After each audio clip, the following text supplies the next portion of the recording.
Thank you, Mr. Speaker. I rise today as part of the second in a series of special orders put on by the newly elected freshman Republican caucus. Our first was on spending. Today we rise to speak on the Second Amendment.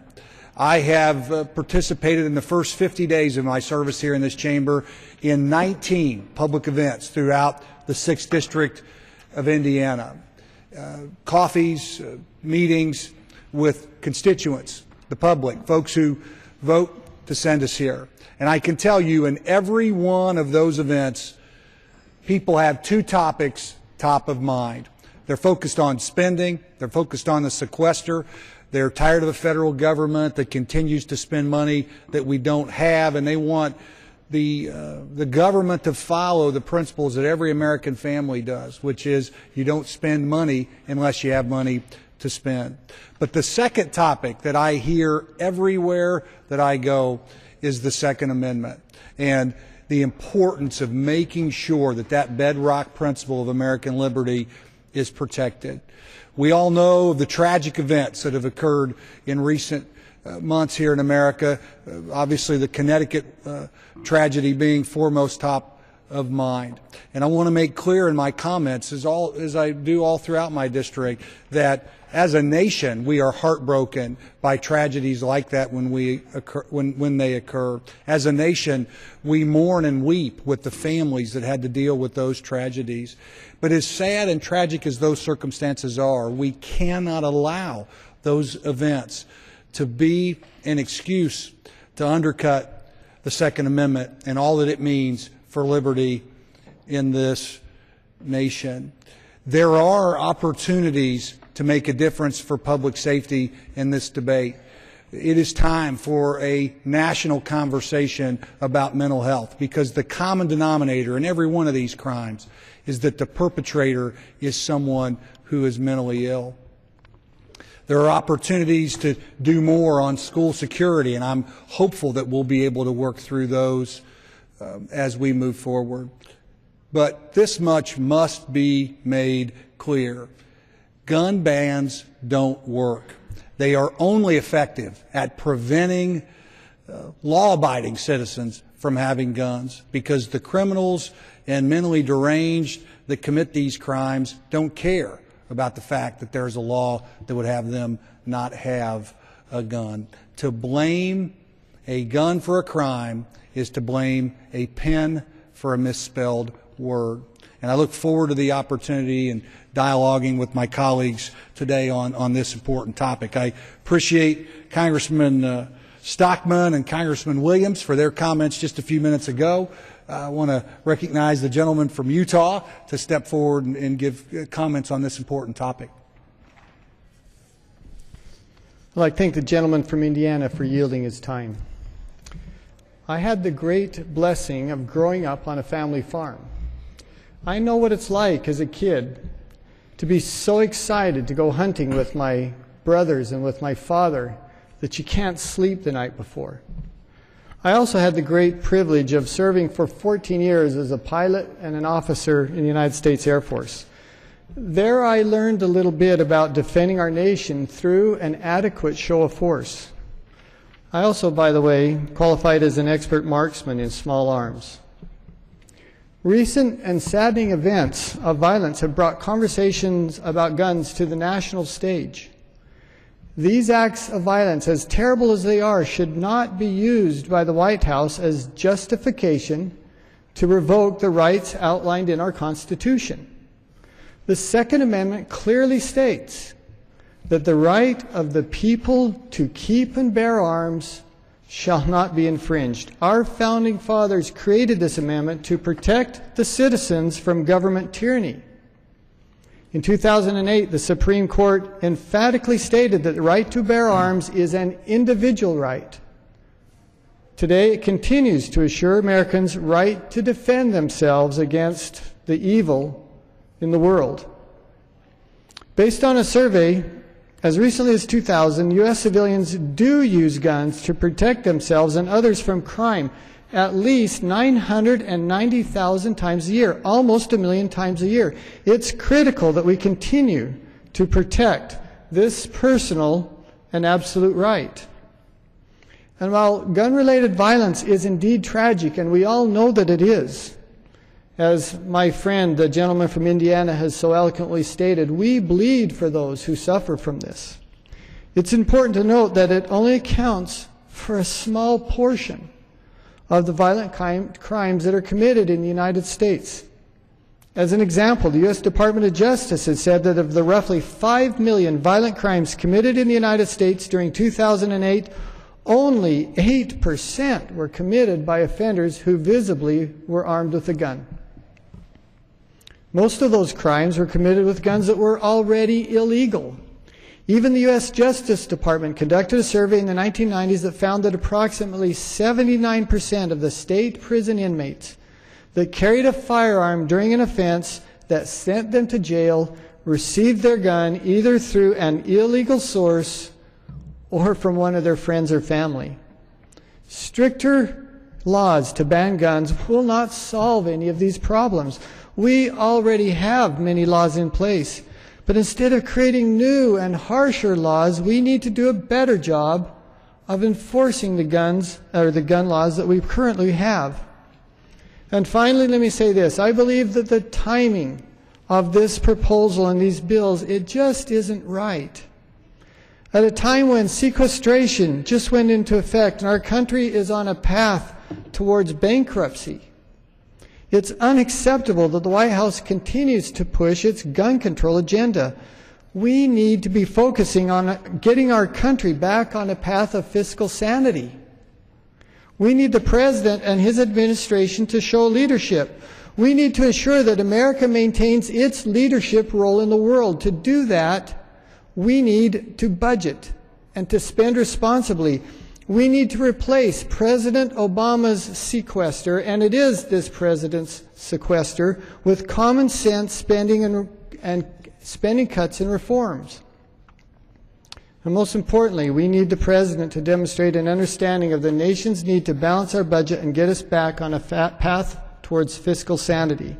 That is the great fight of our day. That is the great challenge that we are facing. My heart bleeds for the victims of gun violence, whether they're in Newtown or in New York or in my home district. But the President's proposals will not help. They aren't designed to address the core problems of mental health or a culture that is steeped in violence. Violence that is thrust upon our children through a media that is bent upon making more money through the violence they propagate. Mr. Speaker, let's concentrate our attention on the greatest challenge of our day, not on a band-aid of additional laws that are designed to do nothing but to make some liberals feel better. And to the gentleman of Indiana, I yield back my time and thank you for this opportunity to address the House. Thank you. Appreciate your comments. Gentleman from Utah. As we consider the tragedy that occurred in Newtown, Connecticut, it is natural to want to do something to prevent that from ever happening again. The victims of such unthinkable crimes deserve our solemn prayers for their loss and our deepest sympathy for their pain. The perpetrators of this evil deserve justice such evils deserve justice for their crimes. The problem, however, is that the President and other opponents of the Second Amendment are seeking to limit our constitutional rights by pitching Americans a false sense of security, that by taking away rights, somehow those who intend to do harm will not do so.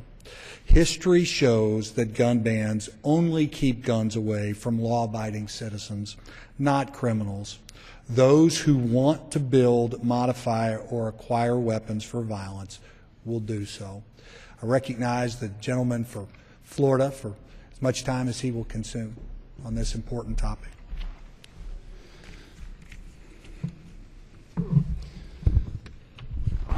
I'd like to thank the gentleman from Indiana for your time. Mr. Speaker, I'd like to thank you for allowing me to rise here today.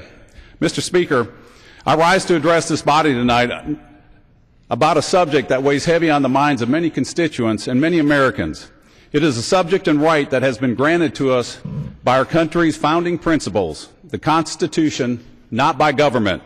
It is the birthright of any law-abiding citizen of the United States of America, and it is their choice to exercise that right. It is the role and duty of government to protect those rights. In my 2 months as their representatives, more people in the 3rd District of Florida have reached out to me with their concerns over how Congress will address our Second Amendment after the much publicized tragic event at Newtown, Connecticut. This indeed, I think we all agree, was a senseless act of violence. This is not a time to make a knee-jerk reaction and challenge our Second Amendment and restrict our rights as law-abiding citizens. This is not a time to play partisan politics. This is a time to come together. This is a time to go after the cause of this despicable act, the individual, and the cause of gun violence. I stand 100% with President Obama and all others that want to curb gun violence, so long as it does not interfere with our Second Amendment.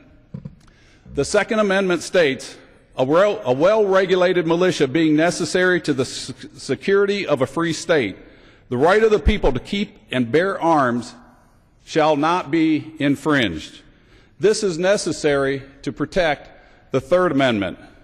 No soldier shall in time of peace be quartered in any house without the consent of the owner, nor in time of war, but in a manner prescribed by law. Those who commit the unspeakable crime we've witnessed a few months ago should not be able to hide behind any amendment or law in this country. But the real issue is gun violence, not the gun. We must be vigilant in using the laws already available to the fullest extent possible and look at why people are doing these crimes before we punish or infringe upon the rights of the law-abiding individual. We should look more at causes of mental health issues that lead to these crimes. This point is illustrated by the Department of Justice's own internal memo that we're discussing tonight, which notes that the greatest number of guns used in crime comes from straw purchases, that being purchased by someone for someone else, or by theft of a gun, not by the person that abides by the law. Laws that place even more restrictions on law-abiding citizens who only want the right to own a gun for any legal activity they determine will not deter the person intent on doing harm. People with bad habits tend to do bad things. The first week of this Congress, I joined my colleagues here on the House floor in reading of our Constitution. We took an oath at that swearing-in ceremony to uphold the Constitution. I carry a copy of our Constitution with me everywhere I go. Any and all we do in this body and our colleagues in the Senate should be done to uphold, to protect, and to strengthen this document. And by doing this, we strengthen America. Our Constitution has set America apart from every other country in the world, and I aim to keep it that way. Thank you, Mr. Speaker. I yield back the remaining part of my time. Thank you. Thanks again to the gentleman from Florida. I appreciate your comments today. Thank my colleague from Utah and my colleagues from Texas who had the opportunity to speak earlier. And I appreciate your leadership on this important topic. Obviously, we face many challenges as a nation. The Second Amendment is one of them, but an important one. Clearly, we all want to prevent horrible tragedies similar to the loss of those young lives in Newtown, Connecticut. But gun bans and many of the other proposals from this president are not the answer.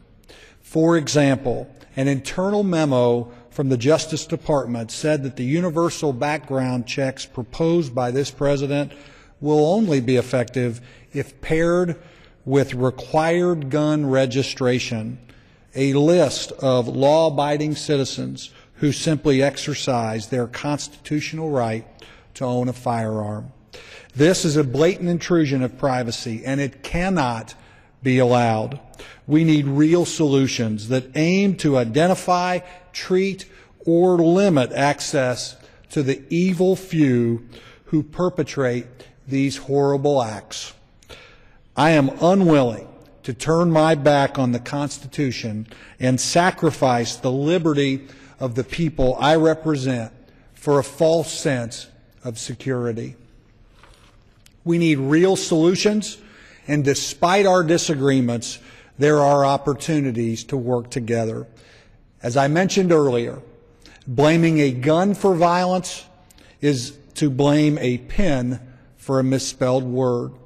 If we can come together and focus on the real causes of this violence, then there are opportunities to work together.